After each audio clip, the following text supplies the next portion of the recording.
Ingram Smith, Bud Elliott back again for another episode of the Nolecast. As always, we will thank our friends at Charlie Park and the broader For the Table restaurant group, whether it be Township, Madison Social, the iconic Madison Social. I think that's how we need to start referring to them, Bud.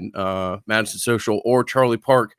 Fantastic options. They've also got a little something in their back pocket that they've been teasing on social media as well. So another property soon to come to the Tallahassee area. But Charlie Park Restaurant or charlieparkrooftop.com is the website, and a place that we highly suggest you grab reservations if you're coming into town, whether it be Friday night or Sunday morning for a world-class brunch. Let's do it, Bud. Apologies to the live crowd. We're about 3 minutes late. We're about 5 minutes late. I forgot it was trash day, and then said, "Oh damn, better run some trash cans down the street." So we go. I'm excited about this one, man. It's another likely sellout crowd. I think for the Noles should be a nice crowd, and you will have a lot of eyeballs on you. I mean, if you are Jared Verse or Jordan Travis, every week for CBS, I shoot my Bud Elliott watch guide, right? And I usually do like the main event and then like a quad box, because YouTube TV has the quad box now, which is pretty cool. So you can watch like 4 games at one time on one screen. And this week, I think the best game to watch is Georgia Southern at JMU, because it likely determines like what's going to happen in the Sun Belt East. And there's some real NFL players on those teams. But man, like I could not get to a quad box. I was like, all right, it's Ohio State, Purdue, FSU, Syracuse. After that, if you're not a fan of one of those teams, go outside, touch some grass, pumpkin patch time with the kids. If you need to get, I know it's fall photos time. Mags has been asking me like, what day are you good for fall photos? I'm like, Fridays are generally the best. Yes, pumpkin patches, sunflower fields, all the things that allow you to make it through this time of year. Yes. Yeah, it got a happy wife, happy life, right? So, now, granted, everybody watching this stream is a fan of Florida State, so you're not going to skip watching the ball game.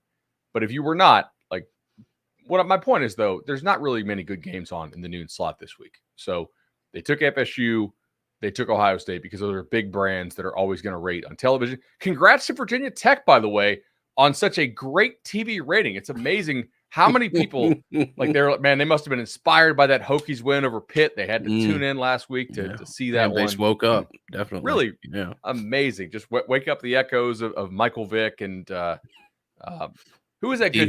Was it Corey Moore? Maybe the good Corey DN Moore they was had defensive end back in the day, and Deontay Hall or DeAndre Hall, something D Hall. Cam Chancellor. Yeah, Cam Chancellor. I think his brother was actually the quarterback at Hampton-Sydney for a while I was there. Okay. So athletic family. Nice. Lee Suggs. There's a name. They had some good backs for a while. This is kind of random. But, this is probably yeah. So you should Dante Hall. That's who I was looking for. Yeah. Thank you, Ricardo. Yeah, fall football weather, 51 in Ohio. Shout out to our Ohio viewers and listeners. Kevin Jones, man, the chat is in on this. We got some really good responses, by the way, for the what's the best FSU interception of all time. Yeah. How did we forget PJ Williams over his head in the national title game? Yeah. The one that bothered me was the I think James Colsey in the Choke It Dope. I mean, that's not one that I should be forgetting about. There's some nice ones. So great response on that. Really appreciate that, as always. We also appreciate our partner at PrizePicks. Another winning week for us on PrizePicks last week. Again, not going to do PrizePicks for a living. I like using PrizePicks to increase my enjoyment of watching games during the day. Now, my guess here, because Johnny Wilson got hurt, is the reason they have not put up the Florida State PrizePicks quite yet. That means we will drop the official Nolecast card on our Twitter at Nolecast. Pretty easy. On Saturday morning, maybe Friday afternoon, depending on what we see. But we will put together a PrizePicks card real quickly here. promo code NOLECAST, first time depositors. If you've not done so yet, you have missed out on a couple here that were pretty fun. What I hit 2 25s, a 10, and now 2 2-to-1s in 6 weeks of playing. So has certainly been enjoyable. But this week we have a couple that I like. All right, I'm gonna write this down just because I'm gonna get it. Get the phone out and play along live, man. We do have some of these which do seem to move lines at times.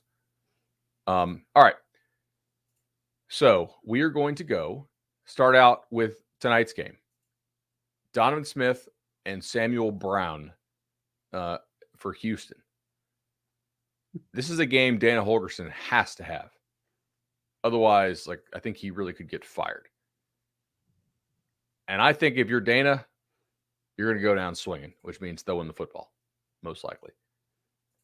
To me, that's one that we can target. So let's go ahead and go with Donovan Smith, Houston's quarterback, and Samuel Brown, Houston's receivers. Smith going to be more passing yards.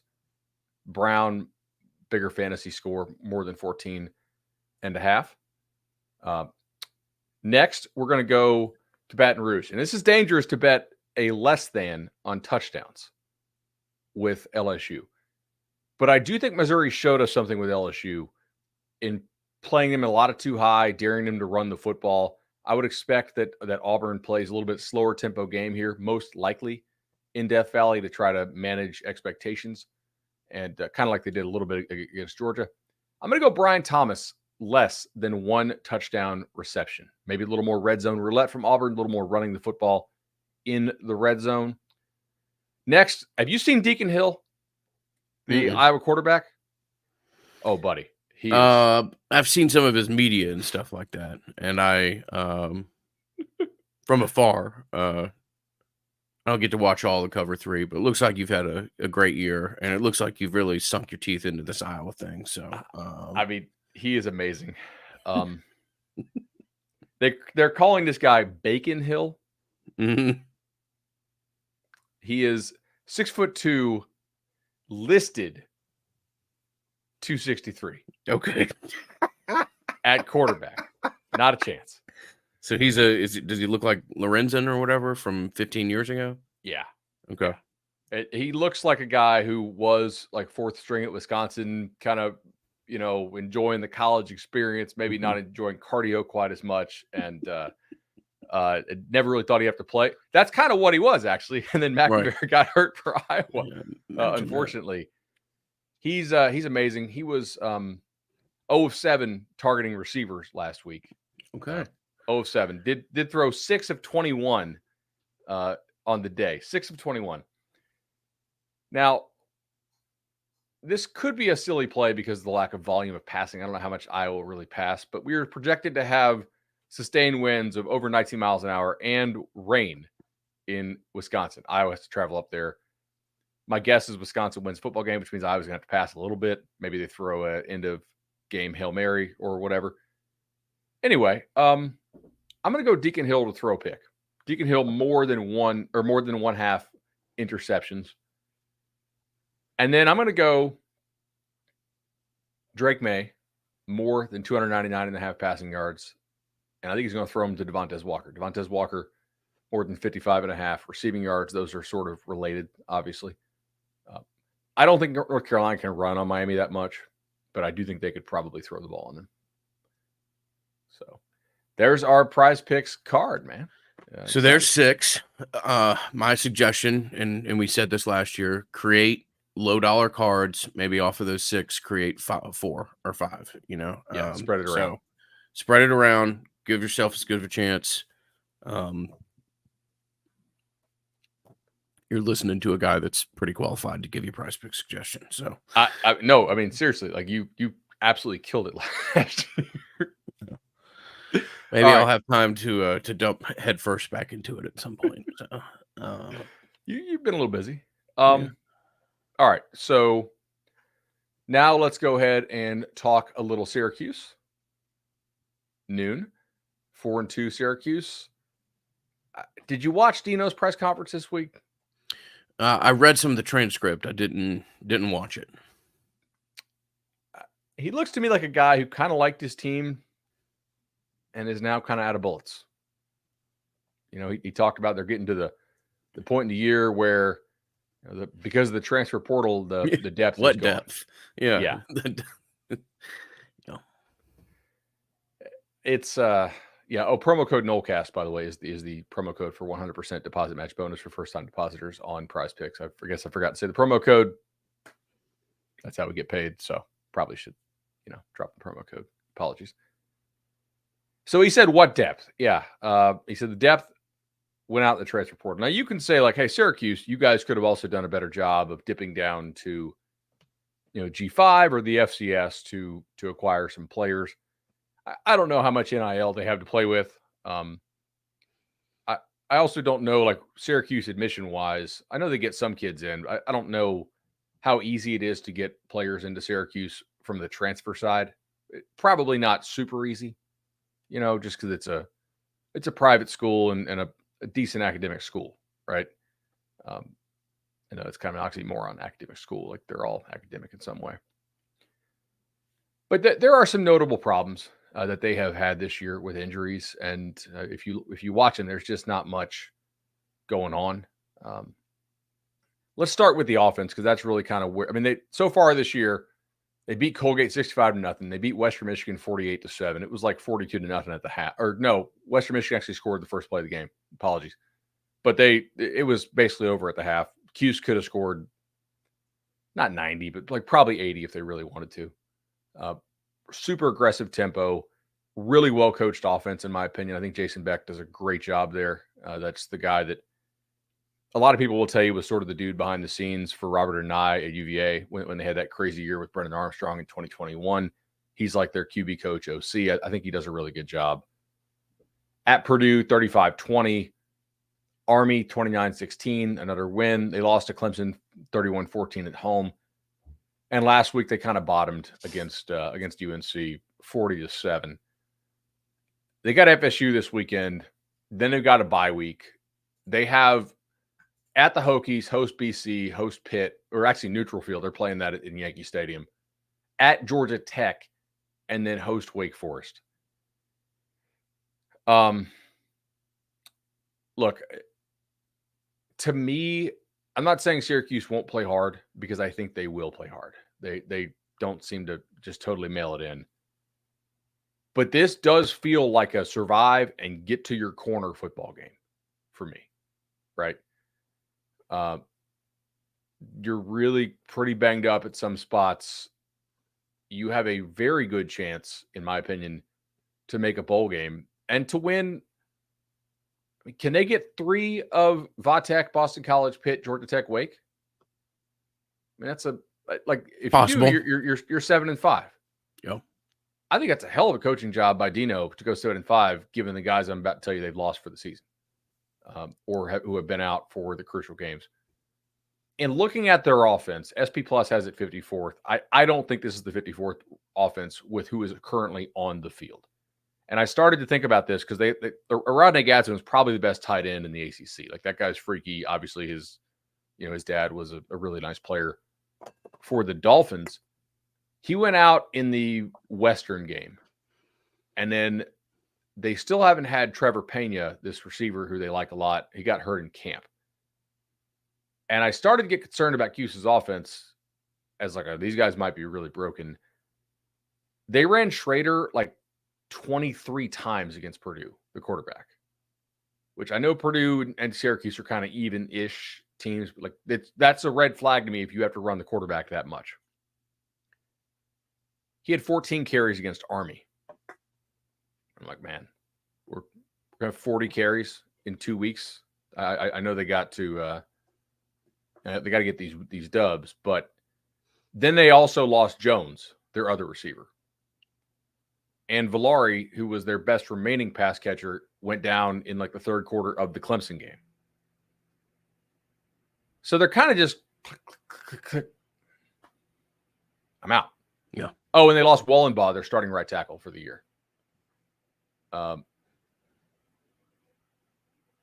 last week they had 70 yards at halftime against Carolina. 70. Now, Villari came back. Jones and Pena did not. Gadsden is definitely out for the year. My guess is they might get Jones back this weekend. Villari also wasn't quite the threat once Carolina realized, like, hey, that's the only dude they were really throwing the ball to in the Clemson game. Right. The Amari Hatcher kid they have is, like, not terrible. You know, like, he wouldn't start for FSU, but, like, he's an ACC caliber receiver. But it's safe to say that, like, 3 of their 4 weapons are out. Mm-hmm. Right. I mean, you're 17.5 point favorite for a reason. That they're going to spread you out. They have been going really hard tempo. I'm interested to see, like, obviously in the first half they're going to try to play the winning game, but I don't know if they go tempo the entire. Like, if they're down, you know, we'll see how much tempo they want to do. You should not lose one-on-one matchups to these guys. And the real challenge is going to be, how do you communicate? How do you mix and match coverage? Can you get Schrader to throw you a pick or two? Do you make sure you're not allowing coverage busts and explosive plays? The defense should shut these guys down, in my opinion. Yeah, I think it's a fair week to have very high expectations of the defense. And you're relatively healthy. We'll have to see what the rotation looks like at linebacker. Defensive line, I think you're good across the board, unless there's somebody that I'm missing. And in the secondary, I still think Dent will be on a little bit of a pitch / snap count, but everybody else I think is a full go. So I think it's a fair weekend to have the highest of expectations as to what the defense looks like on Saturday. Yeah, plus really it's a noon game, man. Just kind of, not to reiterate what you just said 5 minutes ago. It's a noon game. It's a game that this team is coming down here without I don't think anybody goes into a game thinking they're going to get their ass kicked per se, unless maybe you're playing, the Miami in the late 90s or 2013 Florida State. Middle Tennessee, Alabama or something. Yeah, right. Yeah. But this is not a game. This is a game to get through, not injured, and to try to make the most out of what's left on your season. So from a Syracuse perspective, so I would expect. We can do predictions later, but I would expect that we do a Florida State in the high 30s, low 40s, Syracuse 7 or 9 or something like that. So I agree with that. A couple more things to think about for the defense. I do think you want to see increased use and increased comfort level from some of the young players. How does Hussey look? Right? Are we seeing him consistently execute his assignments and not blow coverages? Right? Like that's really going to be key. I will also caution you guys. On the field, athletically, Florida State destroyed Cuse last year. Cuse was actually in a pretty bad spot. I feel bad for Dino. I mean, I don't, because if he gets fired, his buyout's like $15 million. So, but he's always been like a super, super nice, honest coach who I think has done a pretty good job at a job that is more difficult than people realize. But they last week, Carolina has absolutely had big time sack numbers this year. They had 1 sack and 3 tackles for loss. Cuse got the ball out quick. Like, it was sort of like, hey, we understand what we are. We understand what you are. So don't, like, you hear, hey, right tackle's out. All these weapons are out. Could you have a great sack day? Yeah, it's possible. But part of having a great sack day is having the opponent, like, actually trying to pass the ball more than just throwing screens and short stuff. If it's all quick game, you're not going to have a bunch of sacks. And last week, that's really what it was. I mean, Carolina is one of the sack leading teams in the country, and they only had 1 because Cuse just got rid of the ball a whole lot and kind of played. I mean, Cuse only ran 51 plays. North Carolina ran 97 plays. That's tough, man. When you got to face Drake May, 97. Carolina did let the backup throw 2 passes, so very, very kind of them. I think you're muted. Yeah, no, nothing insightful to say. Just they're spreading it around. For you always, yeah.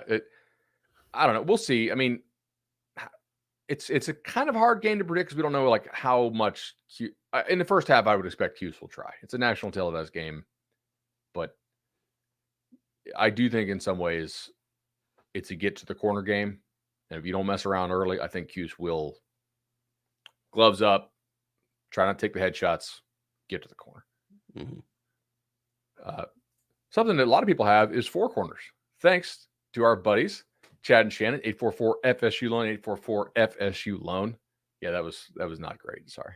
But more than 500 Nolecast listeners have used Chad and Shannon, 844 FSU loan, to get their mortgage. I've done it twice. Awesome experience, great rates, customer service. Just we think they're the best, man. That's what we worked with them now for what, almost 5 years, I think. So really, really great partnership. We appreciate everybody. You know, if you're in the market for a home, give them a call.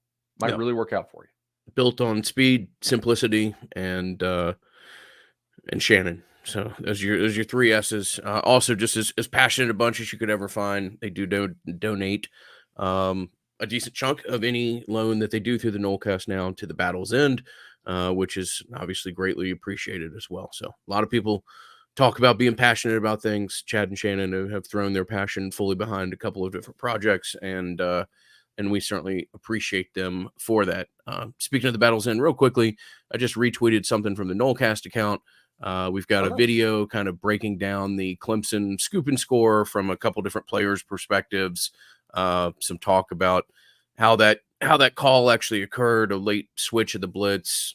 Did it? Had some people, I've had some people behind the scenes look at that and raise their eye, but no, it's good. You hear a lot from Deloach and Tatum, and then a decent amount from oh my God, the defensive tackle who brought in from the state. Why am I forgetting Buddy's name? Braden Fisk. Braden Fisk. Thank you. And then there's also a piece of memorabilia tied to that of all four guys returning it, of Jared Verse, Braden, Kalen, and Tatum for a pretty cool autograph opportunity as well. So you can go check the Nolecast Twitter timeline if you're so inclined to see the piece of content or to take a look at the piece of memorabilia tied to it. So with that, we'll tell you, if you're an opposing offense and you see Deloach blitz that late from that depth, makes you really think like, man, Florida State will do anything. They'll do some real crazy stuff. They'll dial it up from wherever. Yeah, exactly. So, oh man. All right. That's about all we can say on that. On defense, Cuse is not a bad like I know they just gave up 644 yards to North Carolina. North Carolina's offense is pretty damn good. Yeah, it's not the one that we're going to want to use as benchmark for a lot of people. I mean, they've got a top 5 quarterback draft pick, and they've got a very dynamic wide receiver, in addition to some nice complementary pieces as well. So, yeah. I mean, like if McCollum is your 2 and Tez is your 1 once he gets going at full speed, that's a nice combo to have with Drake May pulling the trigger. I will tell you, like having watched Cuse's defense this year, I rather like it. I think they're really well coached. I think they do a lot of creative stuff. They're going to run a 3-3-5. It's a little more aggressive than how NC State runs it at times. Now, last year, you just bullied these guys. I mean, it was non-competitive. I know they had a couple guys out, but you really just ran over them. I do like that Mike Norvell teams get better throughout the season historically. That's not every single season, but I do think that they build towards something oftentimes. So this is a game that I do think that because the defense should give you a lot of chances, maybe the defense gives you some good field position or not. Like maybe Syracuse just throws a bunch of short incomplete passes and punts all day and you're constantly starting at your own 20. But I think that today, this is a game in which offensively, you could have some good field position. There are some guys I think you can probably exploit for Cuse. They don't have great depth, right? And I think that's a problem. They did lose like a backup DN last week, which is one of the things that got Dino going. But like they're a weird defense. It's it's an odd front pressure scheme that they're going to run.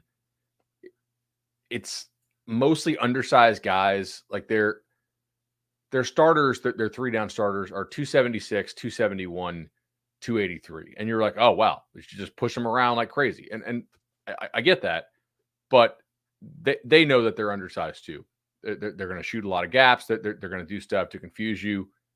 This is a good test of, can you be focused on crushing a lesser opponent, right? Can you be clean in your execution on offense, not allowing free runners, being good mentally, because physically you're better than they are. There ain't no doubt. Can you be clean mentally, go out there, execute, perform on national television, get your numbers, and take care of Syracuse like North Carolina did, right? I mean, second straight road game for Cuse. I would have to think this is a tired defense. 2 straight road games, and they defended 97 snaps last week. Like, that's not a great recipe, in my opinion. They did limit the huge pass plays kind of decently. Carolina hit a 77 and a 48. So maybe I shouldn't say that, but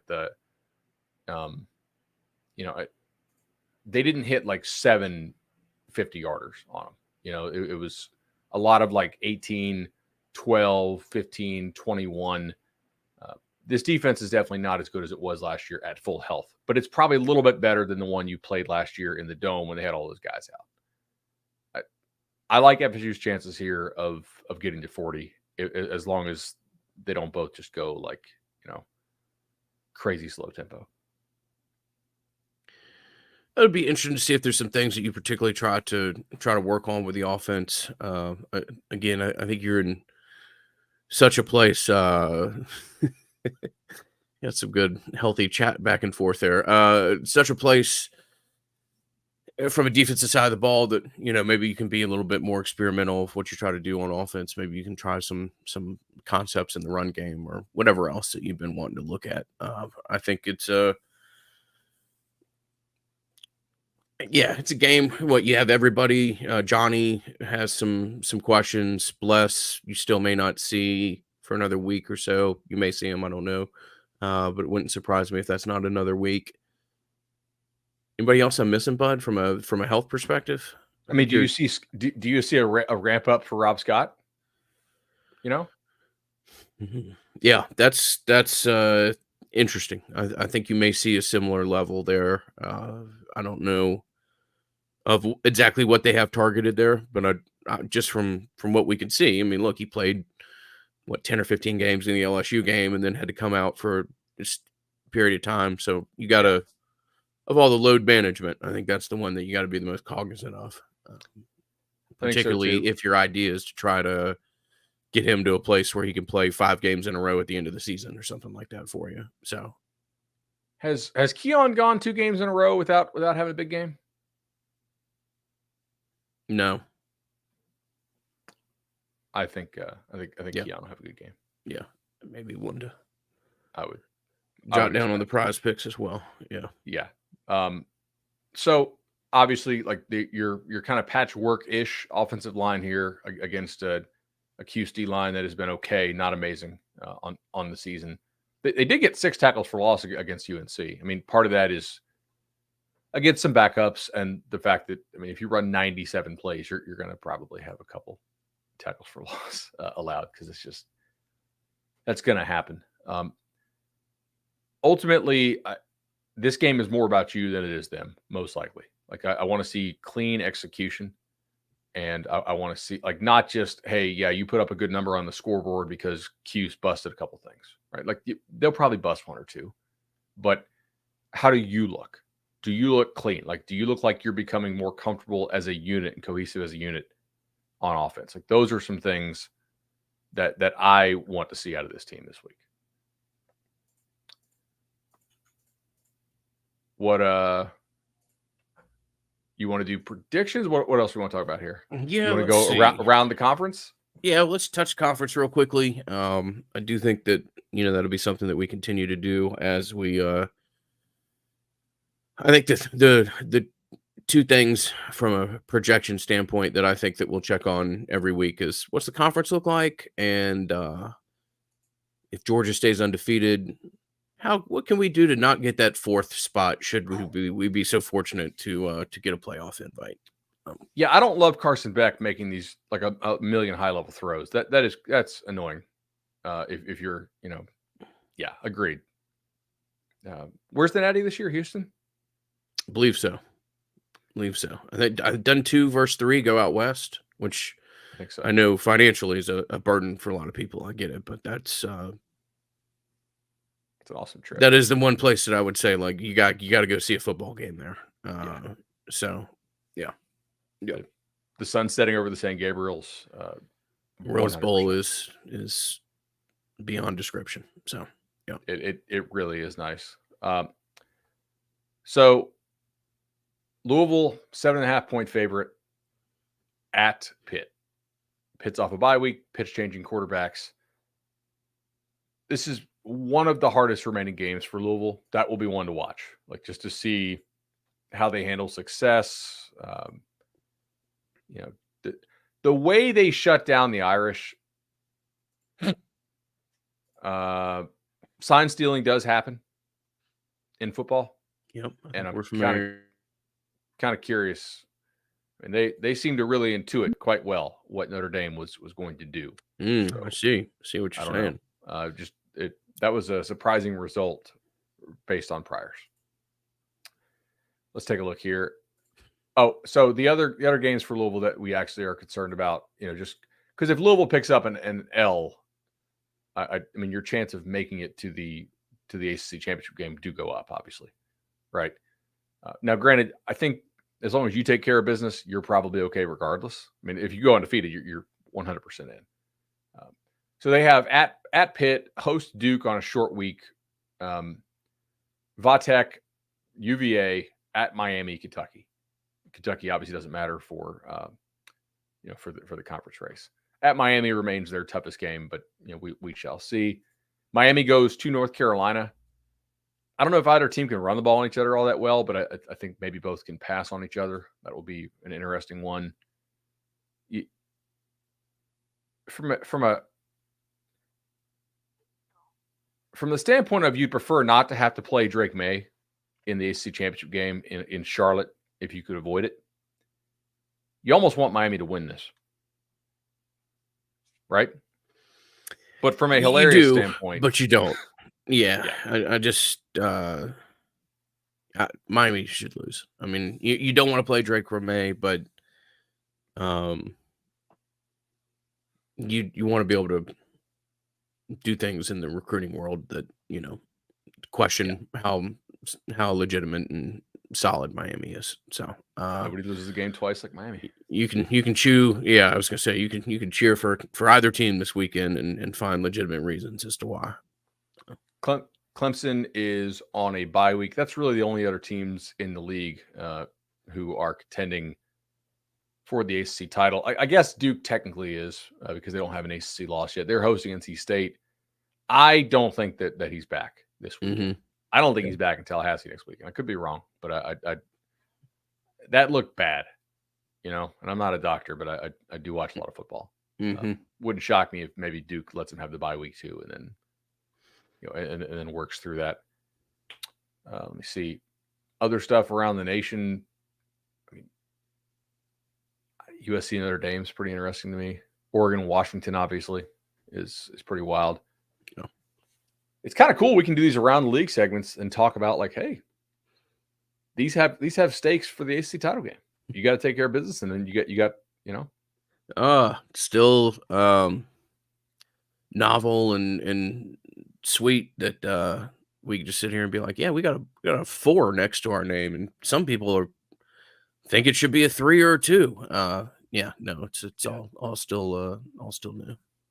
Brandon asks thoughts on the Winston Wright departure. I hate it for him, man. Like I thought he was arguably the best receiver transfer you took, certainly at the time. I mean, Wilson's developed nicely, but I mean, he was a really nice player before the car crash, which wasn't even wasn't his fault. Mm-hmm. Reminder of how little I guess we control in life, right? So not the same player after the crash. Hopefully he can find a level that he can he can get the kind of playing time he wants. Like he's not an NFL guy. So you got 1 year left to play. Go find a place where you can play. To me, like it sucks for him. Like when I saw it, I was sad. Mm-hmm. Yeah. I don't know. Yeah, unfortunate. Just I mean, he was, and maybe he gets back to it. Maybe it is a long recovery, but Winston Wright was an absolute dude when they got him out of West Virginia. That was a big get, and that's just another piece of adversity that both the individual and the staff as a whole has had to go through, because that guy was probably going to be wide receiver number 1 last year for you. So completely.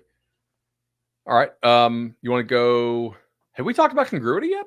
We have not talked about our friends. Got a great. Did you see the email from Matt yesterday? He's got another 3 leads that he's working from the Nolecast. So, and a website he's working on? Brilliant. He's got a website. Yeah. I'll get the website next show because I'm wildly talented at giving out wrong websites and other things like that. So I will double check for the website info. But no, Matt Lewis. There's a reason why I've worked with him at every stop I've had the chance, and there's a reason why we so wholeheartedly recommend him. Matt Lewis and his team are fantastic. Matt is a diehard Nole, and similar to Chad and Shannon, it's just been a fantastic pairing of guys who are very talented within their industry, and they've found a way to have that talent and then pour it into a passion of theirs, which is Florida State athletics via supporting the Nolecast and some other things. So congruityhr.com is the website, and as always, we thank our friends. This is wrong comment. Sorry. Here we go. Here you go. I've been hearing a lot of buzz about NIL and how FSU is seen in the very good light and among the top. Congrats, Ingram and the Battles in staff. Hey man, congrats. Oh man, it's been good. We got some good pub. I think the AP called us the best or one of the best collectives in the country a couple weeks ago, and nice. On that Ralph? Had similar, yeah. Nice.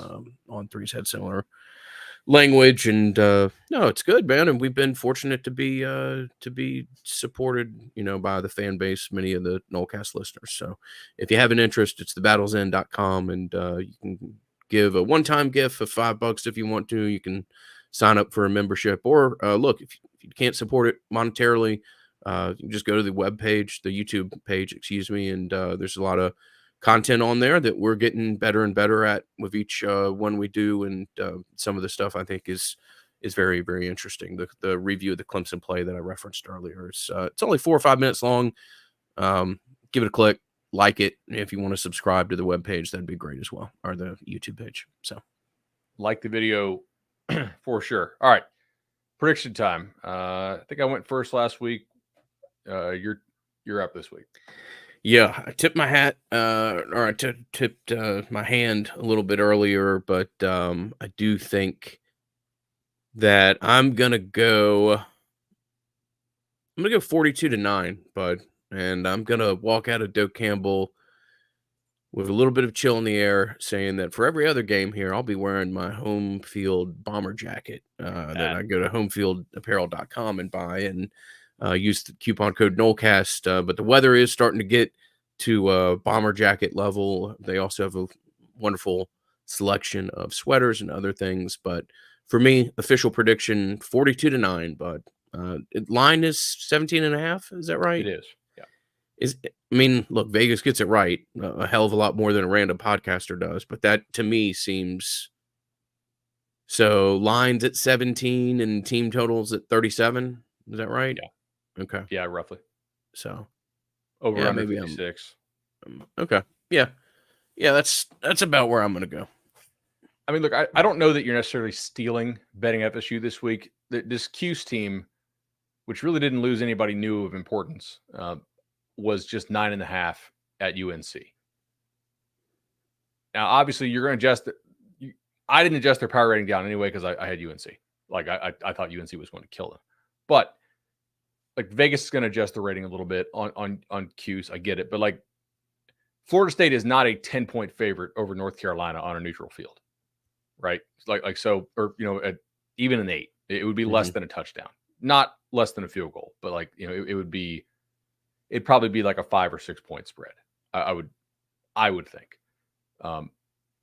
So Like, is Florida State cheap here on the number? I don't think they're crazy cheap. But man, that's a lot of attrition. Like Cuse has played a lot of games in a row. They've played some hard games now in a row. I mean, you go Clemson, North Carolina, Florida State, the last 2 on the road. The middle one, you had to play 97 snaps on defense. Like, that could wear on you. Good point.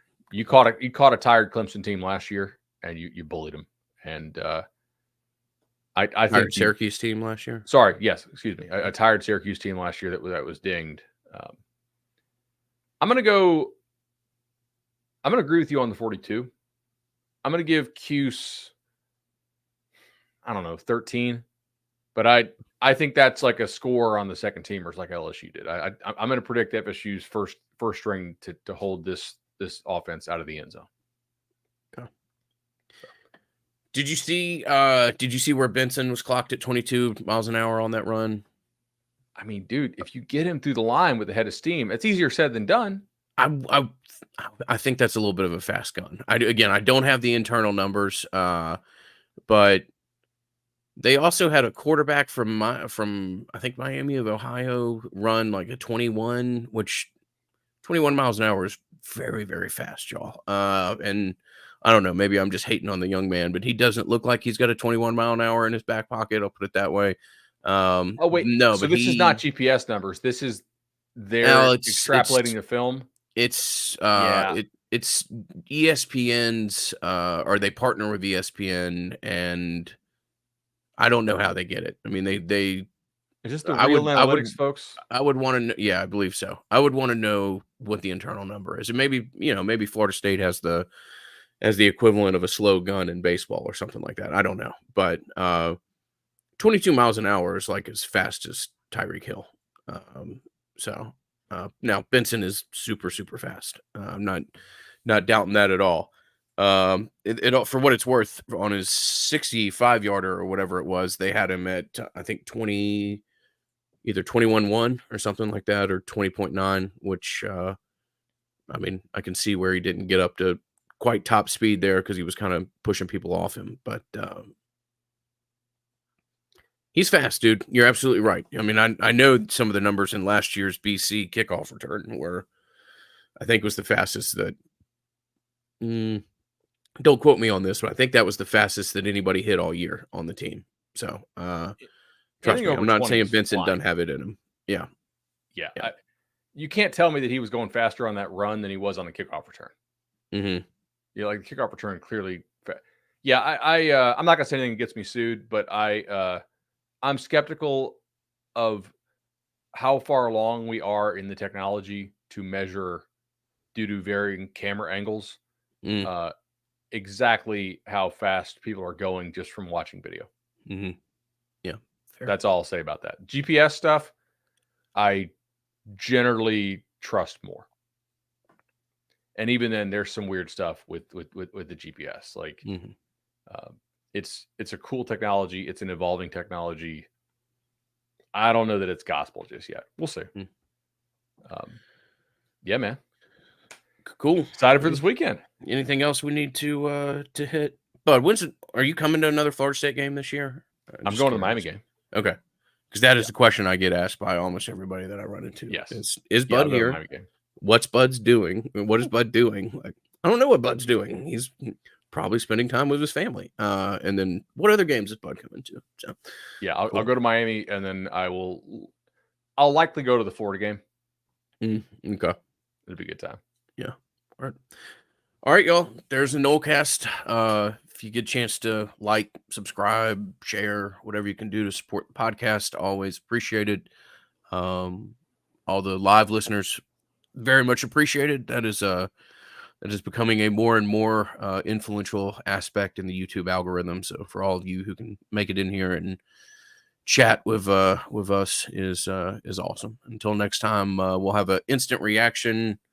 I guess we can talk about this offline, Bud. Is that you or me this weekend, you think?